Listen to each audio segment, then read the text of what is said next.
A very warm good evening, all the aspirants who prepared B.Ed exam.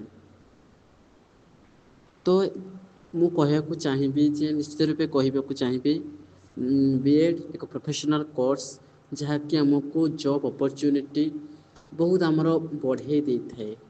B.Ed କରି ଆପଣମାନେ ନିଶ୍ଚିତ ରୂପେ sure success ପାଇବେ, ଏଥିରେ କିଛି ଡାଉଟ୍ ନାହିଁ।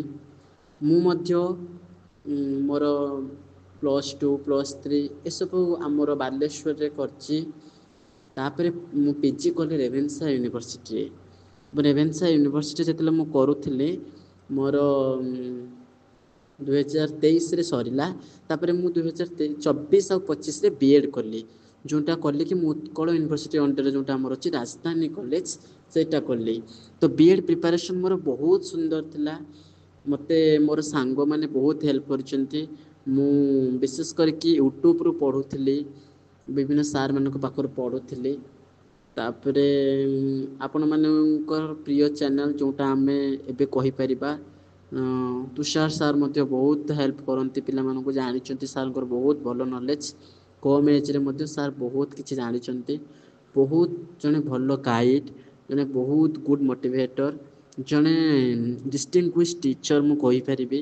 ଭେରି ଫ୍ରେଣ୍ଡ ଫିଲୋସୋଫର ଗାଇଡ଼, ଆମେ ତାକୁ ସବୁ ଭାବରେ ନେଇପାରିବା, ବହୁତ ହେଲ୍ପ କରିଥାନ୍ତି। ତ ତୁମମାନେ ସମସ୍ତେ ପଢ଼ିବ, କନସେପ୍ଟ କ୍ଲିୟର ହେବା ଦରକାର, ରିଭିଜନ୍ ବାରମ୍ବାର ହେବା ଦରକାର, MCQ ପ୍ରାକ୍ଟିସ୍ କରିବା ଦରକାର, PYQ ପ୍ରାକ୍ଟିସ୍ କରିବା ଦରକାର। ତୁମେ ନିଜେ ଯେଉଁ ପାର୍ଟରେ ଅଛ ସେଇ ପାର୍ଟଟାକୁ ଟିକେ ଅଧିକା ଭଲ ଅଛ, ଯେଉଁ ପାର୍ଟରେ ତାକୁ କମ୍ ସମୟରେ, ଯେଉଁ ପାର୍ଟରେ ଟିକେ ୱିକ୍ ଅଛ ତାକୁ ଆମେ ପ୍ରାକ୍ଟିସ୍ କରିବା ଏବଂ ତାପରେ ଜାଣିବ ତୁମମାନେ ବହୁତ ସହଜ ହେଇଯିବ ପ୍ରିପାରେସନ୍, କିଛି କଷ୍ଟ ନୁହଁ। ଆମେ ଯଦି ପ୍ରିପେୟାର ଭଲରେ କରିବା ନିଶ୍ଚିତ ରୂପେ ଆମେ ପାଇପାରିବା। ତାପରେ ଏଥିରେ ଆମର ବହୁତ ତୁମେ ଯେମିତି କହିଲି ଜବ୍ ଅପରଚ୍ୟୁନିଟି ବହୁତ ଥାଏ। ଯେମିତିକି ତୁମମାନେ B.Ed କ୍ୱାଲିଫାଏ କରିସାରିଲା ପରେ ତୁମମାନେ TGT ଦେଇପାରିବ, OAVS ଦେଇପାରିବ, ତୁମମାନେ KVS ପାଇଁ ଆପ୍ଲାଏ କରିପାରିବ, ହାଇସ୍କୁଲ ଟିଚର ଯେଉଁଟାକୁ RST ତୁମେ ସେଠି ଯାଇପାରିବ, OAVS ଯାଇପାରିବ। ତାପରେ ତୁମମାନେ ଯେଉଁ ଆମର ପ୍ରାଇମେରୀ ସ୍କୁଲରେ ଯେଉଁଟା ME ସ୍କୁଲ ଯେଉଁଟା ଅପର ପ୍ରାଇମେରୀ ସେଠି ମଧ୍ୟ ଆପ୍ଲାଏ କରିପାରିବ। ତାପରେ ତୁମମାନେ ଯଦି କିଏ ବି ପିଲା B.Ed ସହିତ ଆଉ MA କରିଥିବ ତାପରେ ତୁମମାନେ PGT ପାଇପାରିବ। ତ ମୁଁ ବହୁତ ଫର୍ଚୁନେଟ୍, ବହୁତ ବ୍ଲେସ୍ଡ।